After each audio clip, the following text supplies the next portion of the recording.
2017 when I made my debut. That one was an eye-opener for me. I remember when I got called, when Coach Volvo called me, I was at the verge of I was giving up on cricket because I felt like things were not happening the way that they should, and the timing also, because I wanted a lot of things, because I knew I was talented, I knew I was skilled, I knew that I was a hard worker. But at that particular time, I was never in the emerging squad. I never went to National Academy, nothing. So when I got that call, it was shocking. I was shocked.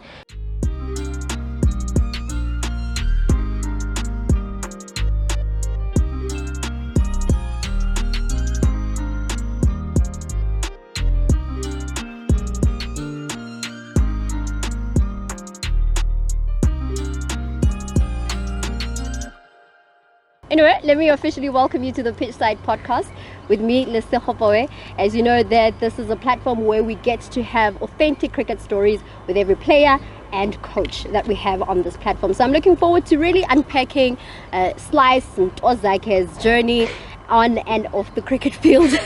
Are you looking forward to opening yourself up? I always do with you. It's always the case. So you have no issues with being vulnerable about your journey? No. I hope it's inspiring for someone out there. Awesome. So let's hop into finding out about just your nickname, Slice. Where does it come from? Because when I think of Slice, I think of bread. Yeah, precisely. It comes from a slice of bread, but it's because I played for the under 16 and under 13 teams, provincial teams, at the age of 7 going on 8. So it means I was used to travel twice in a year. So during a capping ceremony, one of the girls said to me, "You are so small," because back then I was very tiny. Yeah. She was like, "Plus, we can't even pronounce your name. How about we just call you Slice because you are so tiny?" Oh my goodness. And then it stuck on even until today. But did you like it though? Let's just start there. Or did you just didn't have a choice because they just came up with your name? At first I tolerated it, but as years went on, I understood the fact that RAISIBE, it's not anyone's pronunciation. Hey, it's very hard to say that name, so I think Slice made it easier for me. Okay. Well, doesn't matter. Slice, NTOZAKHE, RAISIBE. Do you have another name, by the way? Yeah, I can't share it with you. No. Is it one of those embarrassing English names? Yo, never. It's too girly. No, I'm not gonna share it with anyone. No. Are you serious? And talking about girly, I'm just really happy that I have you on the podcast because it has taken me such a long time to have a female on this platform. So you are the first female. First official female on this platform. Thank you for having me. I feel blessed. Yes, you definitely are. So let's hop into just your journey with cricket and where it started. Cricket was not really an ideal sport that I thought I would play, to be honest. Used to be a tomboy when growing up, and I played soccer. But also I did athletics. I was a very busy child growing up, so I mostly did everything. When hair is sport, I used to be there. So during grade 2, I used to see boys during break time. There were stumps. Back then I didn't know what they were, and I found it very fascinating. So my class teacher is the one that handled the Bakers mini cricket back then, and I asked her if I could join. She was like, "Okay, that's cool, you can actually, because you'll be the only girl in the team." So I found it very fascinating, joined the boys, traveled a lot to Bakers mini cricket festivals, enjoyed it. And I remember coming here at the Wanderers this other time, and I looked at this big stadium and I said to myself, one day I might play here if I take this whole thing seriously. And during the first IPL that came to SA, I used to be a ball girl, and I met AB de Villiers at the boundary, and we had a very nice chat. And I said to him, one day I want to be just like you. I want to play on this field. And he was like, "You are the only girl within any boy here." I was like, "Yes." And then he was like, "Yeah, you can. If you want it, you will make it happen." So for me to choose cricket, actually, it was because I used to play cricket and soccer at the same time. So this other time I went home and I told my mom that I have a festival going on. And she said to me, your problem is one, you're stubborn. You need to pick one. It's either cricket or soccer. So which one do you choose? And I was like, okay, cool. I'll pick cricket because it was very unique for me. It was new from a person that was living in Limpopo, coming into Joburg and finding the sport. It was very fascinating. I enjoyed it. Yeah. And I think something within me knew that one day I'll go far. So stopped playing soccer, only played on the streets of Alex. Went to cricket practice, used to get dissed around Kokasi because I used to carry a big bag full of cricket equipment. Yeah, I used to be a joke. Yeah. So I used to be made fun of, but at the end of the day, it paid off. Now they look at me and they always remind me, remember I used to hold that big bag and you used to go to Altrek? And I was like, yeah. And you know, that's so fascinating because I had Jeff Toyana on this platform and he shared the same thing because he was from Soweto. I can team with the big bag, and there would be moments where he would ask the people sitting next to him, can I just put my bag there? And you'd find some people that just don't want to budge, you know. But he just talks about just those struggles. Tell me about the time in which you were playing you know, growing up in Alex, because you said you moved from Limpopo, then moved to here in Johannesburg. How was this time growing up in Alex? It was fun. It was pretty much fun, but it was also hectic. I mean, as we all know, there's a lot of factors that would have made me not to think of making a career out of it. I would have, at high school, decided, I'm not going to do this anymore. There's a lot of peer pressure, there's alcohol, there's drugs, there's all of those factors. But I think one thing that made me to be very focused is my parents. They made sure that they were as strict as they were. Trust me, I had a lot of curfews. What time was your curfew? Because I used to go to cricket practice, 6 o'clock was the latest, or after 6. So beyond that, I would get murdered, I'd get smacked. Yeah, right. What were you doing? Because you're a girl and it's late. So I had a lot of curfews, and they always made sure that they're very consistent in reminding me that we might not understand what you're doing, but the passion that you have for it, one day it will pay off. So I think their hard hand is actually what got me here, because we saw a whole lot. There's a lot of things happening in the hood, but it's all about what you want personally, because I played with a whole lot of boys, most of them Batlogeti. And now they look at me, they're like, RAISIBE, you're still pushing. Sure. Like, we saw you the other day on TV. I'm like, but guys, remember we had the same vision, you and I. But I think mindset, it's all in the mind. So if it's how you get yourself out of the ghetto. And I didn't want to live there for too long. I don't want to be in the same. I progress in life. I don't like being in one place for too long. I love moving, and I love seeing myself progress at all times. And you speak about having an opportunity to obviously to play with the boys. How was that experience, especially as a girl, even if you were a bit of a tomboy? It was fun. It was fun sometimes, and sometimes it wasn't. Boys will always be boys. As much as my teammates would make fun of boys whenever I bat and I hit them for fours, or when I bowl them out. I remember when I used to play for the Sunday One team and they made me captain. That was the worst. Really? Why? Because you play with men. So when you were bowling, you know, return catches, dog. You know, return, when they hit it back to you and it's men, you feel it. Even though I would hold it and catch it, but I think they made me stronger, they made me wiser, and their type of playing is very quick. Unlike the female side of it, it's very quick, it's quicker. You need to think fast, and it makes you stronger mentally, because they don't care that you're a girl. They'll bowl their 180s or their 140s or their 120s. They don't care. You have to be there and do what you gotta do. So I think they prepped me mentally into being strong, and not to just look at my opponent and be afraid. I think that's one thing they taught me. Never be afraid of who you're playing. Or whatsoever. It does not matter. You just have to do what you gotta do. As long as you believe in your skill and you believe in your prep work, then you're all good. But it was fun. I remember school days. It was really fun. The boys used to chirp a lot when I was bowling. If I caught the balls, whenever I did all the right things, they would usually chirp the opponent so bad. And do you remember one crazy chirp? Because I remember when I had Dom on the platform, he couldn't remember any chirp that he had heard while playing. Tell me you remember. Tell me you have a better memory. Better memory. There was this one time where usually I would play with a box on a Sunday.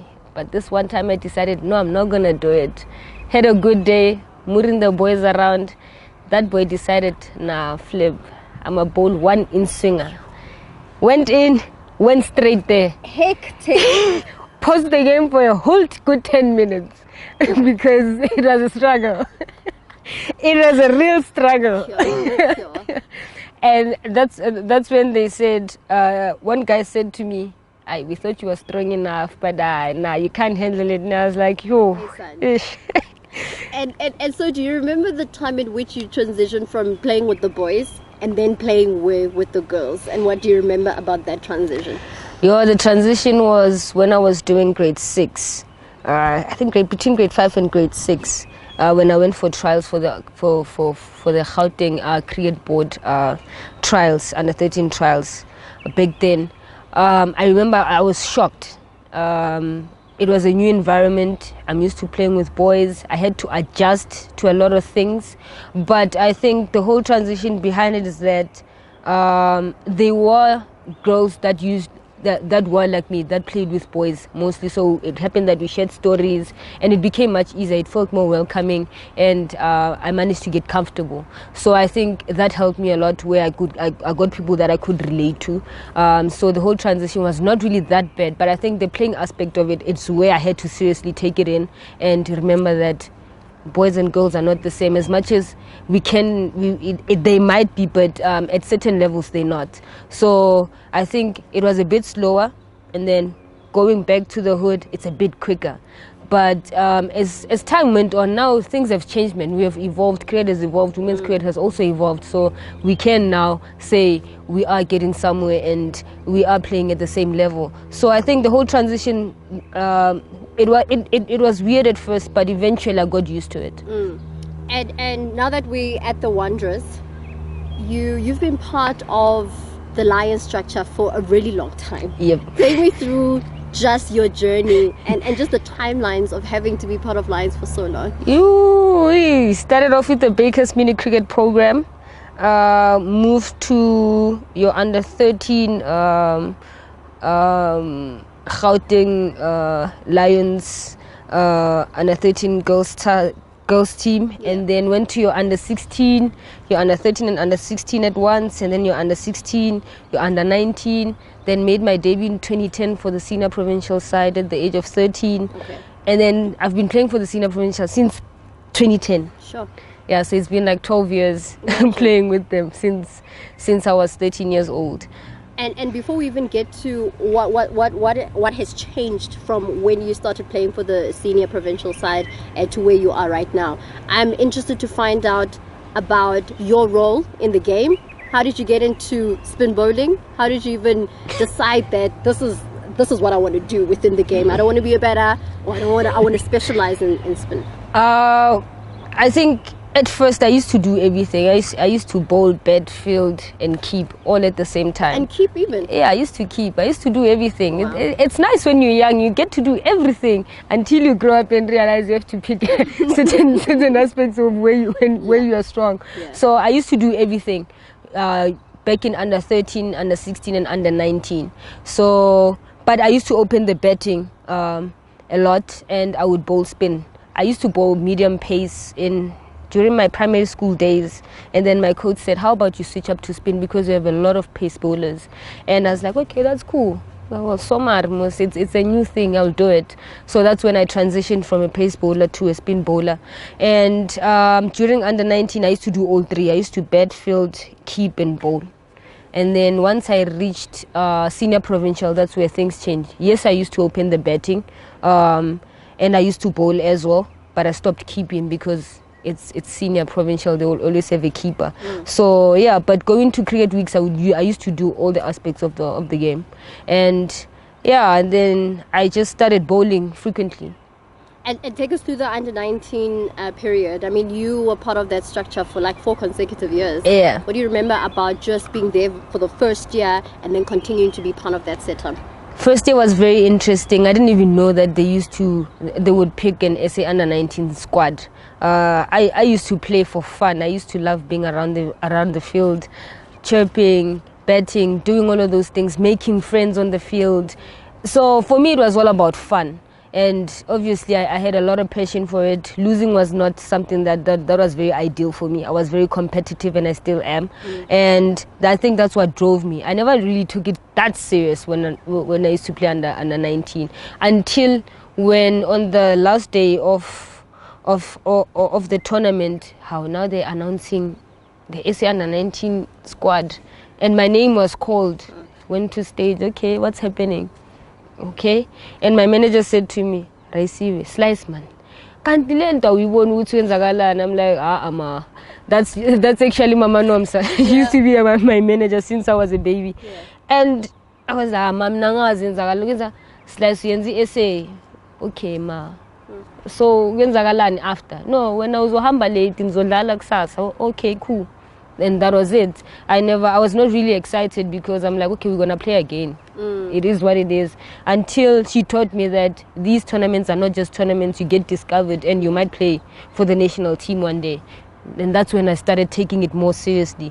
And yeah, it happened. I got picked for 4 consecutive years in 6 years that I played for under-19. And I think second year, that's why I took it seriously. And now my focus was, yes, now I do want to get selected. So I became more competitive throughout the next years. So you reckon that moment and that conversation with Mama Nomsa was when you realized, okay, actually I could be a full-time cricketer? Because before that, you had not entertained the idea of wanting to play for the Momentum Protea side. Nah, I never had that goal because it was too foreign for me. So, and also I didn't know that there was a Proteas women's team until I was invited for camp. And also when I played for the women's, I didn't know that even Griselda Brits was the captain back then for the Protea women's. So when they told me, I was like, oh, we're actually playing with big names here. And Kirsty Thompson was there, and I was like, oh, who's that? And they told me, hey, she opens bowling for the Port. I'm like, oh, okay. Now there's a lot going on that I don't even know. So I did my research continuously, and then I figured, okay, when I started getting invited for camps, that's when I realized, okay, I can actually play for my country. So now the whole mindset changed. I was like, oh, I also want that one day. So what do you remember about the time that you got that first call to be part of camp? How was the camp set up?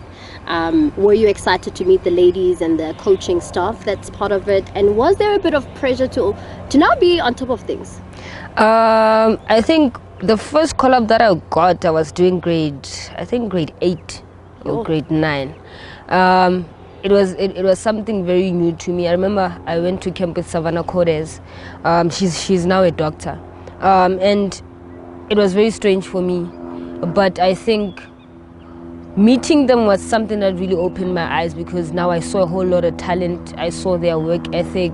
I don't speak a lot. I'm an introvert, extrovert. So if I don't know you, I just keep quiet and I just observe the environment. So I think back then I was young. What I absorbed there was their work ethic mostly, and probably having to have some heroes in the team. And then once I got the fully one, that was in 2017 when I made my debut. That one was an eye-opener for me. I remember when I got called, when Coach Volvo called me, I was at the verge of I was giving up on cricket because I felt like things were not happening the way that they should, and the timing also, because I wanted a lot of things, because I knew I was talented, I knew I was skilled, I knew that I was a hard worker, but at that particular time I was never in the emerging squad. I never went to National Academy, nothing. So when I got that call, it was shocking. I was shocked, because when he called me and then he told me that, Slice, you are part of the quadrangular series at Poch, I was like, no ways. Because he called at a stage where I was coaching at Alex, and it was just right after I was done coaching. I was going home. He gave me that call and I was like, wait, what? I was like, yeah, you're going to the quad series. I hope you're ready, because they're telling me you're not even training anymore. And I was like, oh, no. And why? I wasn't. Because you wanted to walk away from the game. I wanted to walk away because things were not happening and I was tired of waiting. And I remember I ran home actually. I got a mental taxi that day. I just literally ran home. Got home, opened the door. Mama, listen, dog. I got a call up. I'm leaving. I'm going to Poch and I'm going to play for the country. She looked at me like, what? Like, I'm serious. I just got a call now. It's a media release. You'll see it. I'm not joking. She literally cried. And she said to me, for all those years that you have picked up that big bag, we never understood. And for you to run home and tell me what you're telling me, it's very big and it's very emotional. So yeah, that's when it happened, and it dawned on me that I think what that call taught me is that Slice, you need to be patient. You need to persevere. Things will never happen at the time that you want. God's plans, you'll never know. And you'll never know how they work. Probably all these years you are not mentally ready for it. Things come at a time where you're thinking of giving up because now you're tired. You will get tired because you will get tested. And I realized that patience is key. That's what I always told my kids, is that if you want this badge, or whichever badge, it can be the Lions badge, it can be the Proteas badge, but remember to always be patient and do not ever stop working, because I did that and it catch up almost it almost catch up with me.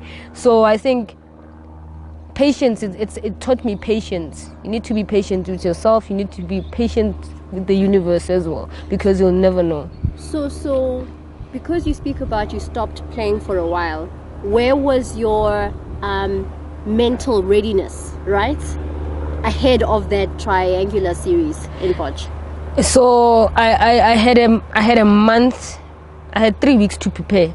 So I told myself that I need to give it 110%, because when there's fitness, that will be done. So I made sure that I had to be on point. So I remember back then the senior provincial women's coach was Coach Johnson Mafa, and he said to me, Ndwana, Ngwanaka, 2 things, rapusha or raslek. And I told him, I was like, dude, we're gonna put in the hours. Rodlala catch up. I know it's not fair, but we have to, because it happened. You saw how I was. He's like, I know. So I had to put in extra hours. So what's the work that you put in? How long? How, when you talk about extra hours? I used to wake up in the morning. From Kokasi, and I used to use taxis with my cricket bag. Wake up at around about 8, get to the stadium at 9. He made sure that I ran around this whole stadium until Ketlaza. And do those hills over there, run around, go that tunnel, come down, go up there, go the rugby field, run around, come here. It was a whole lot of work. And then when you think you're done, you're not done, Slice. Kenai on this very same ground, fielding, and he would hit the ball. I would go home with my hands so swollen. He would say, they will never hit the ball so soft.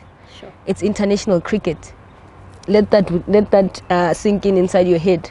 He would hit balls. I would get swollen, grab ice there by the ice machine, put the hands in, prepare to go and bat. So that's how much work I had to put in. So it worked, it paid off. Trust me, it did. Because I was about to ask, it did. You probably were at your readiest moment, if there's even such a thing. You were ready. I was, but also I got a bit overwhelmed when I got into camp. Saw Marizanne Kapp, saw her work ethic, and I was like, okay, I still have a long way to go. I think I have it. No, I don't. But I think this is the right platform for me to learn. Let me observe and see what I can take in, and once I go home, I'll work on it. And I did that. And how was it being part of that series in Potch? It was exciting. I remember I cried when I was told that I'm going to play my first match wearing the green and gold. I was so nervous. I couldn't sleep. Woke up in the morning, called my mom, like, hey, no, you're crazy. There's a lot going on in my tummy. She was like, no, it's okay. It's that one moment that you always looked up for. And I remember my siblings, Ntlanta called me. She was like, Ndwana, yo, for all those times you were busy with that big bag of yours, we didn't understand, but we used to come watch you. You didn't even understand what was going on. But now, this is your moment. You always said that you're going to wear that T-shirt. Yeah. And you are doing it now. So you're going to wear it. Wear it with pride. Cry if you need to. Yeah. Let the goosebumps sink in. You're going to do fine. And I did. Yeah. What do you remember about that moment? I cried during the national anthems. It was a very touchy feeling for me. You know, when you used to watch people doing it, and you stood with them and you sang, and it was not you wearing the T-shirt, but now it's a whole different scenario. You have a mini cricket kit right in front of you, and now the roles have switched. Yeah, because you were with AB. Yeah. So yeah, it was one of those moments that I will always cherish for the rest of my life, and hopefully I'll tell my kids and my grandchildren about it. So yeah, it was a very heartwarming moment. I was honored. I felt so much pride. I cried because it was a journey. It was not just something that I woke up to and it happened. It was a journey. I cried for it. I worked hard for it. I had to be patient with it. And it was that moment I was always looking for. And how did you deal with, you know, the nerves that came with playing your first official game on the national level? You speak about sometimes having to suffer against, you know, pre-match anxiety. Yeah. How do you work with such? I think what helped me the most was that I had Aya there. I might have not known her back then. I had Masabata class, and I think the senior players played a big role. I think Marizanne Kapp also did really well at mid-off to come to me and say, I know you're nervous. She literally came to me, she was like, I know you're nervous. There's no way you cannot be nervous because look at yourself. Whatever that you wished for, you got it. So now it's time to work. So now it depends. Are you going to handle the heat or are you going to shy away from it? And I told myself that let's see what I can do with the badge on. Yes, I might be feeling a bit clustered, but if they're saying they beg me, then who am I not to believe in myself? And I did what I had to. That is so powerful. Sure. And then you go to West Indies, you're part of the World Cup, and then they tell you, Guti, this is your bowling action. We need to suss it out. And then you come back to South Africa and then you find out that you are being banned from international cricket. You can't participate anymore. What do you remember about that period of your life? It was hard.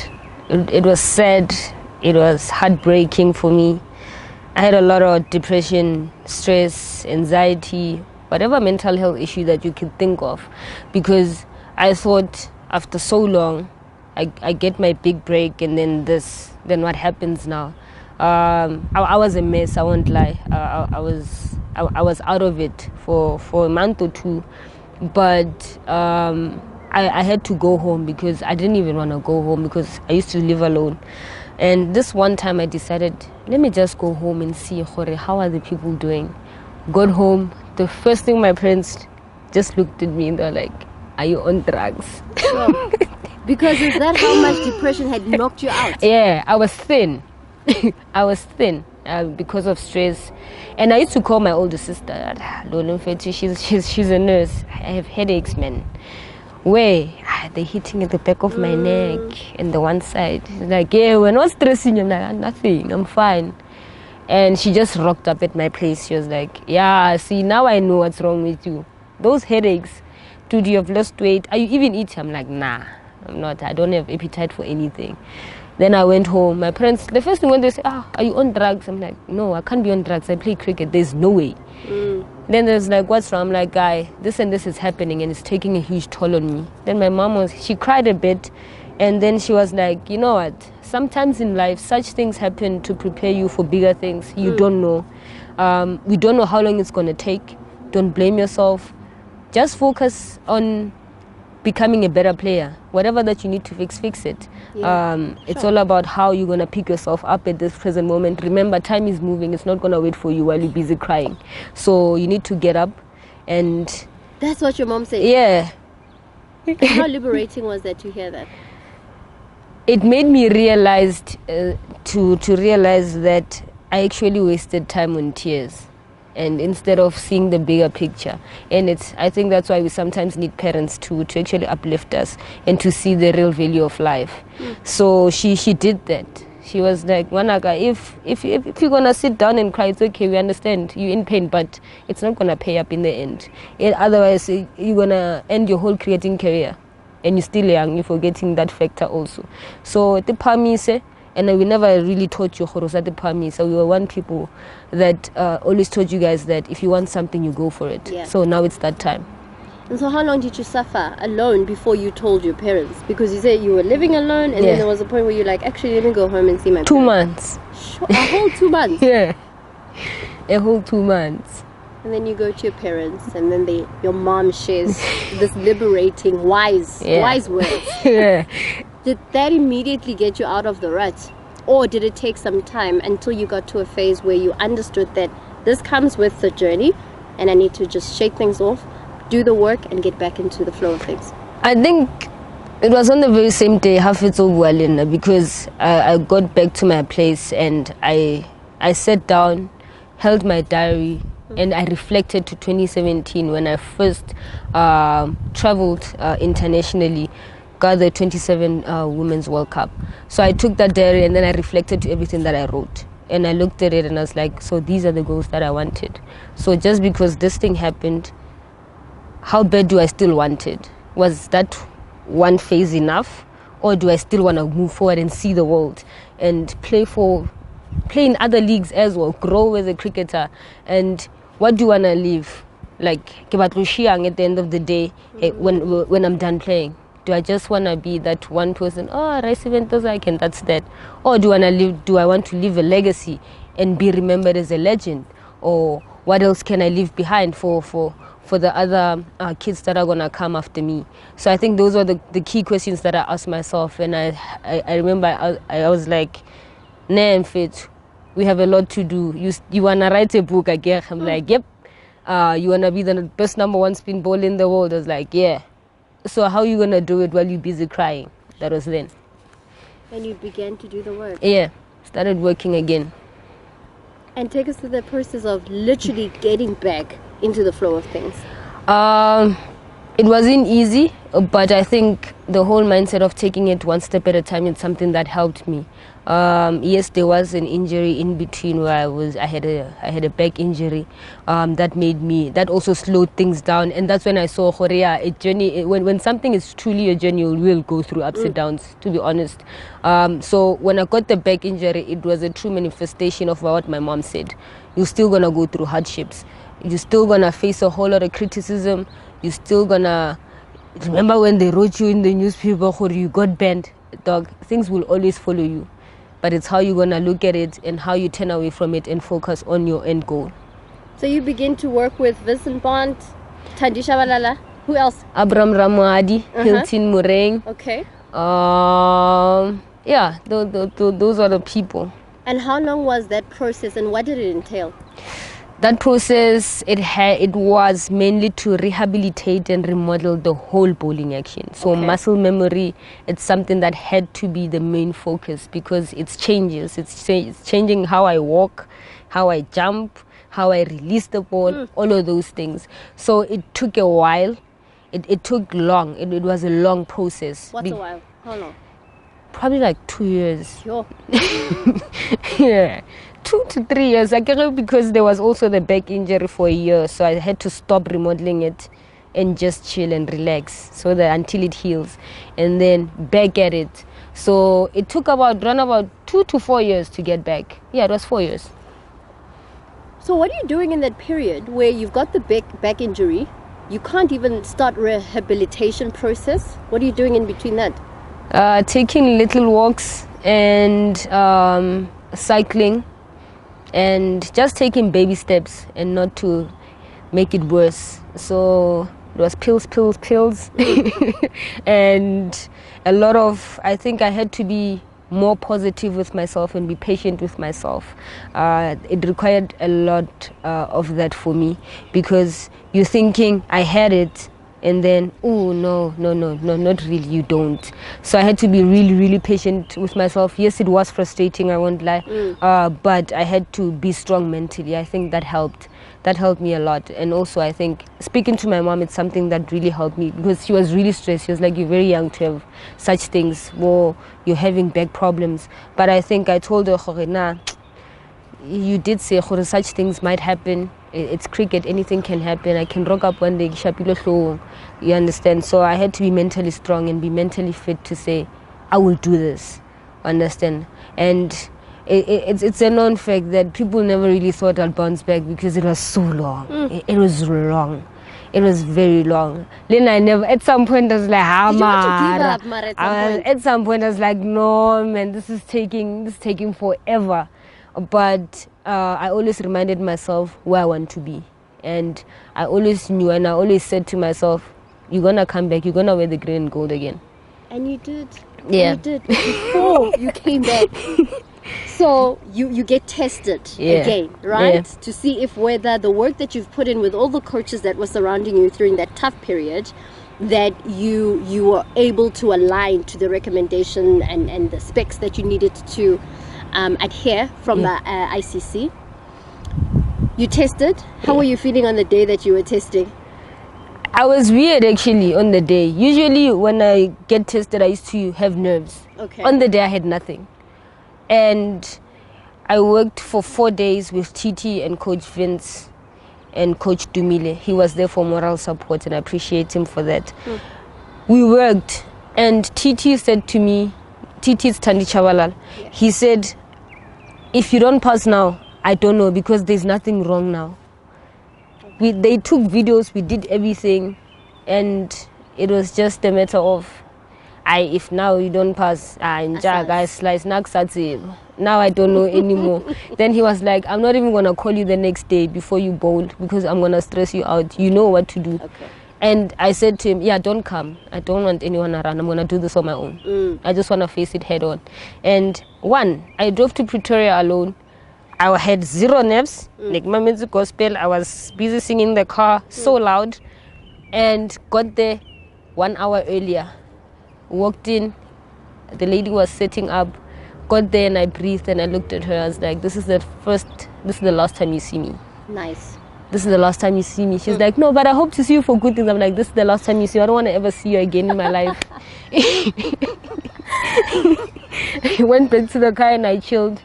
I set up, she did the whole thing, we did the test, and it was done. And I just said, whatever happens, happens. Because I knew if I failed, I was gonna be gone from international cricket for years. And so, for those that don't know what the test entailed, just take us through what it is that you needed to do and what equipment is there. It's a lot of cameras for one. It's a whole lot of cameras, and you get marked down. There's things that they put on your hands and on your body. So basically neck bowl like a sports bra. And so they just look for this angle of your hand when bowling. So before, when they said I got banned, is because I used to do this. It would come around cool and then I would burn and then extend. So now it had to go around and around so that it was straight. So the degree, this one is not wanted because once it extends, it means you're throwing. Your delivery is wrong. So that's to come and around and then deliver the ball. So I had to fix that for a very long time. Which you did. Because then you got, how long did you wait until you got that call to say that you are officially unbanned? A week. It felt like a year. It was a week. A whole week of waiting. Who called you? Vincent Barnes called me. What did he say? He caught me off guard. My girls were playing at Queen's and I remember I was umpiring. A random call just popped up. I'm scoring with my phone. This guy calls. I'm like, I need to answer this call very quickly. I'm like, hello, Slice, you made it. How about you? Now who's this? I made it where? You lied, you knew. No. Concentration was work. I'm working. So you didn't know? So I didn't know. So I'm like, you want to coach? He's like, Slice, you paused. I'm like, I paused. Paused what? Because now I was over it. The nerves, the dreams, because now you end up dreaming. I'm like, I paused. He's like, yeah, you passed your test. You back. You can play international cricket again. No, only 1 year went out. And then I was like, yeah, okay. I went on my knees. I became numb. And he said, you did it. You did it. Because he used to say, if this was another person's story, they would have given up a long time ago. He said, you are the most patient person I've ever met in my life because the way you took this whole thing, it's beyond anyone's control. One would have just given up during the whole process. And I told him, I was like, yeah, sometimes it felt like I should. But I think the plans that I have for myself and the goals that I've set myself for this journey of my cricketing career, they're so big. They scare me sometimes, but I want to make them happen. So he called me, and after it hasn't really sank in, that's when I called Abraham. Because that guy worked with me through this journey. And I was like, Abbas, let me call Abbas. Called Abbas. I remember they were in Dubai when I called him. I said to him, Enja, pasi is mfethu. I'm like, Enja, ke. And then he got excited, but he said, remember, this is not the end. It's only the beginning. let's not fool around after this. Let's keep on working and making sure that we never, ever, ever go back to that state ever again. And I said, okay, cool. Then I called my provincial coach, Sean. And yeah, I just called everyone that was very important during the whole journey. And my parents were very thrilled. Yeah, Mama Gawe loves crying. And my grandmother. So I think they played a very big role when it comes to making sure that I was mentally sane throughout the whole journey. And that helped me. I think going home and having to have chats with them and having to go to camps and remodel all the time and not having to do so much work and just focusing on one thing all the time. Obviously, other players will look at you, oh, she's still doing this even now. She's still doing this even now. But I think that drove me into saying, it's my journey, it's not anyone's journey. How long it takes, it's on me. It's not even on anyone. So I think that also was a huge factor for me into saying you'll always make the impossible possible. And now you were then reintroduced back on the international level and being part of the Momentum Proteas. What do you remember about the game that you had back? Where was it? When was it? Because I remember Black Day, funny enough, that we are here at the Wanderers. I remember when I heard my name, when I looked at the TV and I saw myself playing 11, Aya looked at me. She was like, Dan, are you ready? Yeah. I'm like, as long as you're there by mid-on, Dan, I'm good. And then she was like, please don't be too nervous. That's all I'm asking. I'm like, do you understand? It's been 4 years. And then I remember walking down the tunnel. I was with Wolfie. Wolfie ran to me. She was like, Sly, so how does it feel after 4 years? Now you're going to play for your country again? I'm like, it's nerve-wracking. And it's like, you're going to be fine. Fist bump. But I cried again after the national anthems. I don't know how Aya did it, but she hit me very quickly under her armpit so that I could cry in peace. And she looked at me. She was like, you did it. Because she was there during the whole journey. She's one person that always picked me up, and she made sure that I never lost focus in terms of. She always gave me hope that you will come back into the team, and you're working so hard at everything. There's no way that you will not come back. So I think having her around was for me it was really heartwarming. Even Tumi did her best to check up on me, even though when she was not fine, but she always made means. Slice dog, are you still bowling? So I think their support meant a lot to me, and it's something that I always cherish. So it's like when they're having their own downfalls, I'm always there, and I always make sure I remember never thing the time 4 years ago when it was tough. So I think Ayabonga played a big role.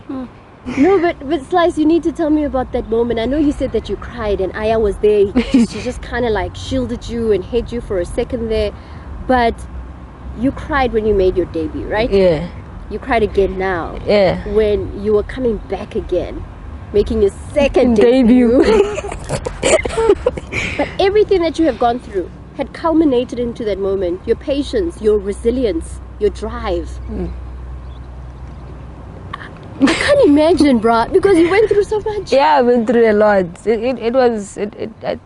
I can't even say anything. It was tough, but I think, it really takes. It's like what Ayabonga would normally say. She calls me the strong one.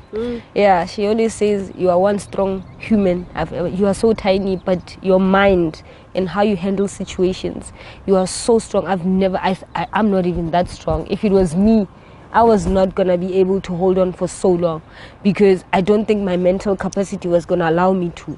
And I told us, like, Mpinjam, ofuna something in life in. And you're gonna try so hard to figure out. So that moment when Sune said, yes, let's warm up, I was like, oh no, it's happening again. And now my parents were there by the long room watching, and I was like, you have 6 balls. Yes. 6 balls to do the right thing, and after that your nerves are gonna be gone. And all I'm thinking was, what is the commentary saying? What were you afraid that they would say? After so long, yes, he's back. Finally, we see RAISIBE and NTOZAKHE on the world stage. Yeah, and I think I was like, I'm just gonna do this. I was like, Mom, this one's for you, and I bowled, and I did it. 6 balls, I did it, and I was over the moon. The nerves are gone after that. Yeah, and I remember on Black Day I had a chat with your mom. I remember her being so emotional. Yeah. We need to actually show you that in that conversation that I had with her. Yeah, please. She was so emotional, but she was just so happy that this moment was finally happening again. You know, and I know you speak about how influential your mom has been, but I'm sure words cannot even sum up how amazing she has been. Yeah, words cannot even sum up in anything. They're literally my best friends. And I know they are people that I can run to anytime, any day, whether it's raining, sunshine, anything, whether it's personal, whether it's work or anything. I know those are the 2 people I can run to. So I think that's one thing they made very easier for me. They're very approachable. They're funny. They're crazy. And I know myself, and I feel like I'm losing the plot. It's easier for me to do that. So words cannot even describe how much they've played a huge role in my life, whether outside of cricket or in cricket. I think, I don't even want to think of what if I lose one of them. I don't think I'll cope. Yeah. But I think the way they structured me and they groomed me into being the person that I am today, I'll forever be grateful. And I think I'm really honored to have such 2 great women to be part of my life, and I'm glad Mudimu gave me those 2 parents.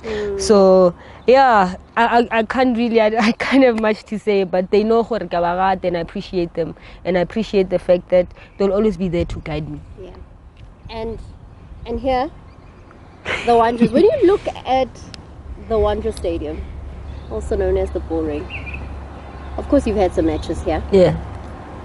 But when you look at the pitch and just the entire stadium, what memory comes to mind that you have shared, and it's one memory that just sticks with you throughout? Yeah. It has to be when I held AB's hand, because without that moment, I don't think I would have come into realization of there will be a RAISIBE and NTOZAKHE that's going to play for the national team, that will inspire and motivate other young cricketers or a normal person out there or somebody kokasi thinking they can't make it. I remember I saw an article where Alex Hughes, and they wrote the first female cricketer to represent the country from Alex, and I was like, ooh, that's really big. And I don't look at myself that way, and I don't like titles, but that opened my eyes. Sometimes you'll never know where you'll go until you something just opens your eyes, and you will see your destiny. So I think that one moment where I held AB's hand during national anthem, it's the one that will always stick to me. That's beautiful. And we know AB to have been one of the greatest players to come out of South Africa. Yeah. And we're hoping that RAISIBE NTOZAKHE will also be one of the legends that come out of this country. Yeah, that's the plan. Leave a legacy and be a legend, but also give back to the community and the society and to the country at large. Yeah. Thank you, Slice. Thank you for having me. I'm left so inspired. Like, go do motivational speaking. People are suffering out here. No, you know that. Yeah, and there's a lot of youngsters that oftentimes want to walk away from the game just because maybe they don't have a backing from the coach, or maybe they're going through injury, and those players because you interact with them. Yeah. But I think the story will motivate them to just look at their situation and say, "Hore, no. My story is just a fragment of what other players have gone through." So hopefully they'll have it in them to continue walking the journey if they truly want to be cricketers, international cricketers. So I think you were quite inspiring. Thank you. Yeah, I think I love telling my story, and I'm glad that I no longer say it or tell it with tears in my eyes, but I always tell it with tears of joy, because it shows that you can conquer anything in life, and you just need to find a little bit of fire that you once had, when you started playing, or when you are outside of out of cricket. There's a lot that can inspire you as a player or as a human. So I just want to be an inspiration to anyone. I mean, that's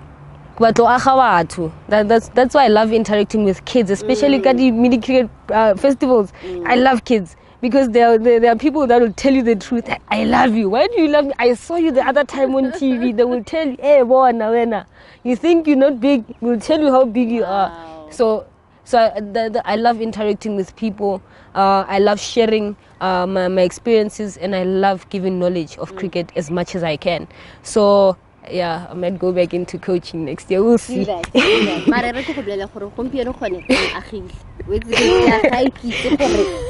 am a better human being. Thank you so much. I can conquer anything. You can.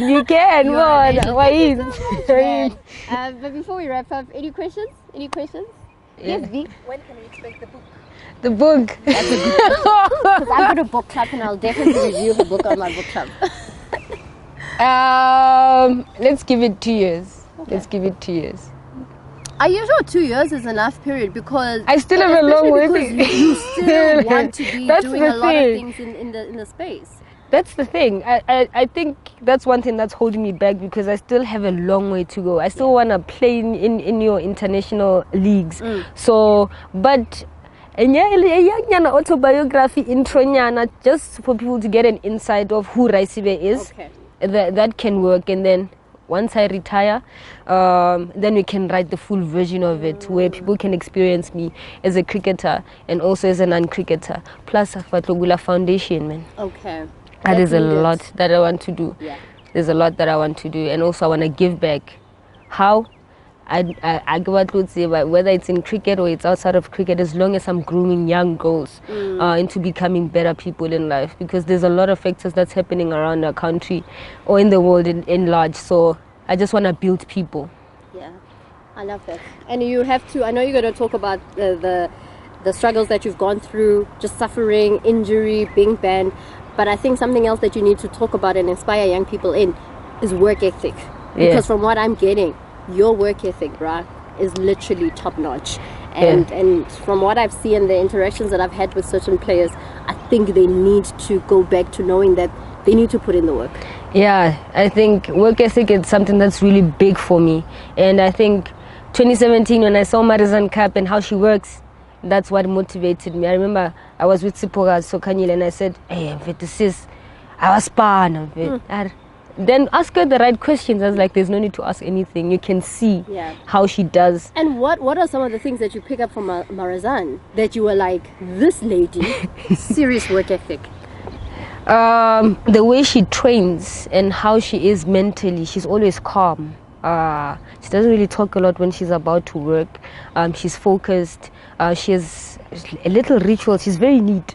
And you can see the focus in what she does and how she goes about her work. And I think that's one thing that stood out for me. And then I got to meet Ayabonga and train with Ayabonga here when she started playing for the Lions women's team. And I joined her. And then I realized, NTOZAKHE. Ziyakhala. And she really helped me. She did. We trained a lot together, and she pushed me so many times. There would be Mondays, and if how much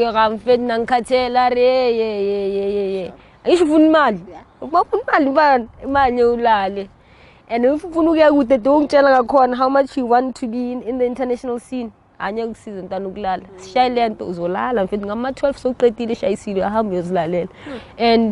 remember this year was so sad because she traveled a lot and it forced me to work alone. It was hard at first, and I used to call her like Kawati and then she would say, but you're doing it, I can see you on the workloads, you're doing the work. And now I can work alone because of her. Okay. And I'm sure it was such a blessing to have to be so close-knit with I, especially because she's also in the Lions setup, and how a blessing it is to actually be part of Lions. Yeah, it is. It's a huge blessing, I won't lie. I love her knowledge of cricket. I love her input, her insights, and the type of vibe that she brings. She's very quiet, yes, but if you tackle her mind, you learn a lot. So I always tell my young players, especially Rufile Munchi, and I'm like, tap into Aya's mind, you'll see wonders. Tap into her mind, you'll grow as a cricketer. She'll show you. She will share everything that you want. So I think that's one thing that I always do. We normally speak cricket, her and I. We might sit for hours, have lunch, and discuss cricket for a very long time. So I love tapping inside of her mind. She's shy, but she is very shy. But trust me, the knowledge that she has, it's a lot. It's a wealth of knowledge. Yep. Yeah, sure. Beautiful. Do we have any other questions? We're good. We're good. So we can wrap up. What an amazing conversation. Do you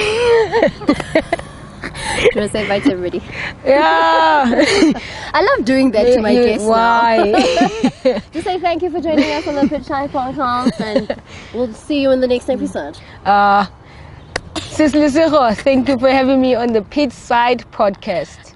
And we'll see you in the next episode. Thank you, guys. Thank you. That was so great. Thank you.